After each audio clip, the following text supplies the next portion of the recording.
বন্ধুগণ নমস্কার। প্রথমে আপনাদের অনুরোধ করব আপনারা আমার চ্যানেলটি সাবস্ক্রাইব করবেন।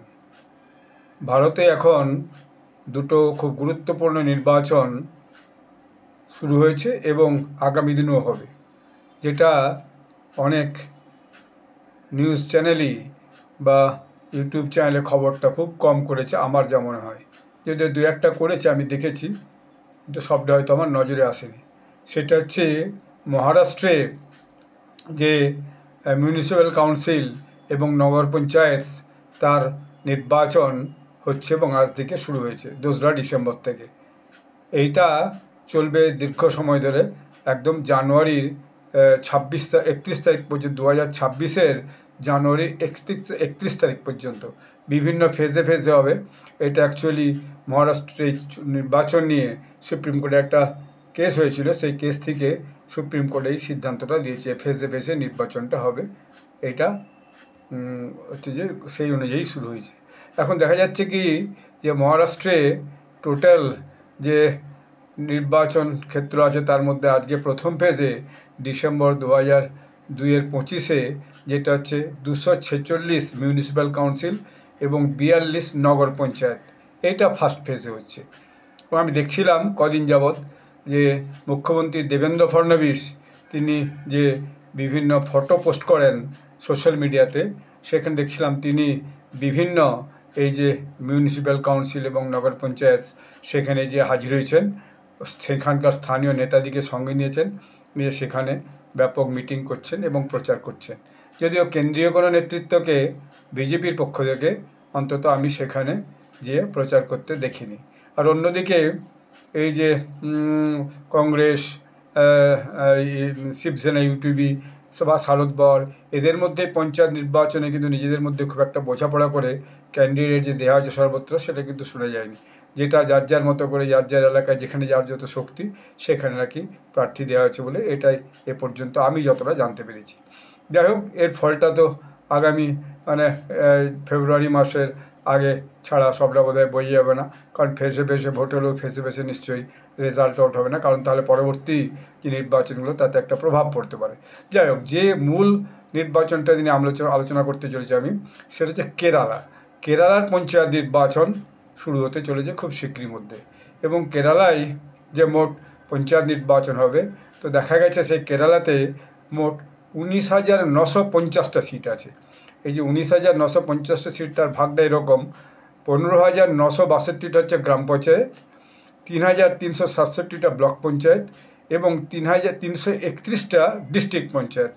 এই যে বিভিন্ন ভাগ, সেই ভাগে নির্বাচনগুলো হচ্ছে। আমি আরেকবার বলছি, মোট পঞ্চায়েতের মোট সংখ্যা হচ্ছে 19,950, তার মধ্যে গ্রাম পঞ্চায়েত 15,962, ব্লক পঞ্চায়েত 2,267, ডিস্ট্রিক্ট পঞ্চায়েত 331। এইটা হচ্ছে যে কেরালার যে নির্বাচনের পঞ্চায়েত নির্বাচনের এইটা হচ্ছে যে মোট ইয়ে। তো ভোটটা কবে হবে? ভোটটা দুটো ফেজে হবে। একটা হবে ডিসেম্বরের 9 তারিখে, একটা হবে ডিসেম্বরের 11 তারিখে। ডিসেম্বরের 9 তারিখে কোথায় হবে? সেটা হচ্ছে তিরুবনন্তপুরম, কল্যাণ, পার্থনামিথ্যা, কোয়েট্টাম, ইদ্দুকি, আল্লাপুজা এবং এর্নাকুলাম। আর 11ই ডিসেম্বর হবে সেটা হচ্ছে ত্রিশূর, মাল্লাপুরম, বায়নাড, পাল্লাকাড, কন্নুর, কেশরগড় এবং কোকিঝোড়। তো এই যে নির্বাচনগুলো হবে দুটো ফেজে, এই বিভিন্ন জেলাগুলোতে এইভাবে ভাগ করা হয়েছে। এবং এই যে নির্বাচন দেখা যাচ্ছে যে ব্যাপক সংখ্যার প্রার্থী সেখানে কিন্তু করেছে, নমিনেশন ফাইল করেছে, এবং তাদের নমিনেশন ফাইলের দিন এবং উইথড্রয়ের দিন সব কিন্তু পেরিয়ে গেছে। এবং সেখানে দেখা যাচ্ছে মোট 75,632 জন প্রার্থী সেখানে কিন্তু এই নির্বাচনে লড়াই করছে। এটা ইলেকশন কমিশন যে রেজাল্টটা দিয়েছে তার ভিত্তিতে বলা হচ্ছে। এবং এখানে মহিলাদেরও ব্যাপক অংশগ্রহণ আছে দেখা যাচ্ছে। টোটাল যে 75,632 ক্যান্ডিডেট ফিল আপ করেছে, তার মধ্যে 39,604 জন হচ্ছে যে আপনার পুরুষ ক্যান্ডিডেট, এবং মহিলা ক্যান্ডিডেট হচ্ছে 36,027। তাহলে বুঝতে পেরেছেন, পুরুষ ক্যান্ডিডেট থেকে মহিলা ক্যান্ডিডেটের নির্বাচনে লড়াই করার সংখ্যাটা বেশি। এবং একজন ট্রান্সজেন্ডার আছে, তিনি আছেন তিরুবনন্তপুরম ডিস্ট্রিক্ট থেকে। আমাদের দেশে ট্রান্সজেন্ডারও কিন্তু ভোটের অধিকার আছে, সব দেশে আবার ট্রান্সজেন্ডার দিকে তো এই জাতীয় কোনো অধিকারই দেওয়া হয় না। তো এই যে মোট ক্যান্ডিডেট, এই মোট ক্যান্ডিডেটের মধ্যে আগামী দিনে লড়াইটা হবে। সবচেয়ে দুটো ডিস্ট্রিক্টে প্রার্থীর সংখ্যা সবচেয়ে বেশি আছে, 2-3টে ডিস্ট্রিক্টে। তার মধ্যে মাল্লাপুরমে আছে 8,378, এর্নাকুলামে আছে 7,374, বাইনাড আছে 1,967, সেটা সবচেয়ে কম। বাদ বাকি অন্যান্য জেলাতে আরও বিভিন্ন ভাগ আছে, আমি সবগুলো আর এখানে বলছি না। তো সবচেয়ে বেশি কোথায়? মাল্লাপুরমে এবং এর্নাকুলামে। আর সবচেয়ে কম কোথায়? সেটা হচ্ছে বাইনাডে। এবং গভর্নমেন্ট অলরেডি যে পোস্টাল ব্যালট, সেই পোস্টাল ব্যালট যে প্রিন্টিংয়ের জন্য প্রেসকে অর্ডার করে দিয়েছে। ওখানকার যিনি নির্বাচন কমিশন, স্টেট ইলেকশন কমিশন, তিনি হচ্ছেন শাহজাহান। তিনি এটা অলরেডি ঘোষণা করেছেন যে আমরা পোস্টাল ব্যালট প্রিন্ট আউট করতে দিয়ে দিয়েছি। এবং ব্যালট 3টে কালার হচ্ছে। একটা হচ্ছে যে হোয়াইট, সেটা হচ্ছে মিউনিসিপ্যালিটি অ্যান্ড কর্পোরেশনের জন্য। আচ্ছা, হচ্ছে পিঙ্ক, সেটা হচ্ছে যে ব্লক পঞ্চায়েতের জন্য। স্কাই ব্লু, সেটা হচ্ছে ডিস্ট্রিক্ট পঞ্চায়েতের জন্য। অর্থাৎ 3টে ব্যালট পেপার 3 রকম থাকবে, রং আলাদা, যাতে যে যারা নাগরিক যারা ভোটাধিকার প্রয়োগ করতে যাবে তাদের কোনো রকম অসুবিধা না হয়। এবং পোস্টাল ব্যালটের জন্য আরও 2টো অপশান রাখা হয়েছে।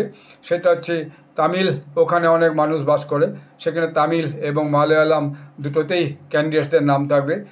যে লিঙ্গুইস্টিক ভিত্তিতে, যেমন তিরুবনন্তপুরমে অনেক তামিল মানুষ বাস করে, তামিল মানুষ কোল্লামে বাস করে, পান্থামিথ্যাতে বাস করে, ইদ্দুকি, পাল্লাকাড এবং বাইনাডে অনেক তামিল মানুষ বাস করে, কারণ এটা কেরালা তামিলনাড়ুর সঙ্গে বর্ডার আছে, সেই জন্য। এর বাইরে কন্নড় লিঙ্গুইস্টিক মাইনরিটিস আছে, তার মধ্যে সেটা আছে কেশরগড়।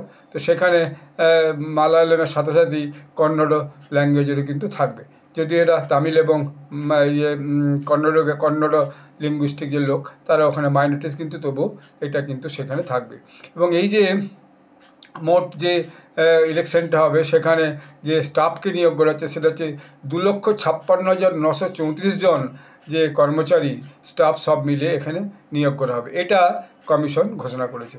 এখন এই নির্বাচনের সবচেয়ে বেশি যে উল্লেখযোগ্য ব্যাপার, যেটা না বললেই নয়, সেটা হচ্ছে BJP field 21,065 candidates in Kerala local body election.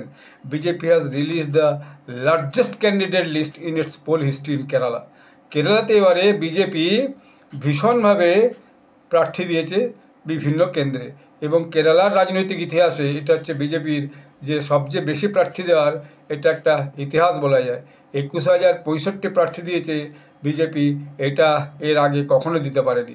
এবং এর আগেও দেখা গেছে যে তার মধ্যে মিউনিসিপ্যাল নির্বাচনে বিজেপি প্রায় 99% জায়গায় কিন্তু প্রার্থী দিয়েছে।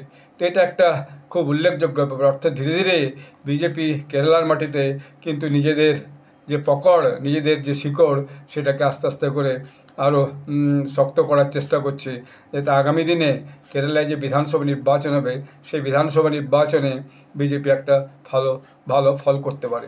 তো আমরা এই যে মহারাষ্ট্র এবং কেরালার যে নির্বাচনগুলো হবে, নির্বাচনের ফল থেকে বিশেষত কেরালাতে আগামী দিনে যে বিধানসভা নির্বাচন হবে, সেই বিধানসভা নির্বাচনের ট্রেন্ডটা খানিকটা কিন্তু বয়ে যাবে, এইটা সকলেই বলছে। এবং আমারও মনে হচ্ছে অবশ্যই এখান থেকে বিধানসভা নির্বাচনের ফলাফলের একটা ট্রেন্ড কিন্তু বয়ে যাবে।